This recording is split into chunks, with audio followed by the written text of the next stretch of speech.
if ina-farm mo tong project na to for airdrops, you might want to think twice. So, ito yung project na IONet. So, it's a deep-in AI narrative and pwede mo siya i-hunt or i-farm for airdrops. So, ito si Martin Shkreli. If familiar kayo doon, nakulong na siya before and nakawala na siya, natuto na siya. So, ang dami ang tinitweet lately about IONet na yung dev daw, it's a fraud, fraudster daw, scammer daw. And yung mga GPUs daw na nakalagay sa mismong website ay peke kasi millions of GPUs daw available. So, for context lang kung sino si Martin Shkreli, siya yung may binili siyang right sa isang medicine na napaka-importante and ginawa niya is monopolize niya.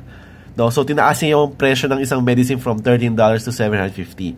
And, ayun. So, kaya siya nakulong. Pero yung mga tweets niya about sa IONet, meron namang mga resibo eh. May mga resibo siyang binibigay. So, I highly recommend na i-check yung mga tweets niya kahit medyo doubtful tong tao na to, no? Pero maybe natuto na siya. Pero nagbibigay naman siya ng mga resibo about sa IONet kung sino yung devs doon, kung bakit siya scammer, etc.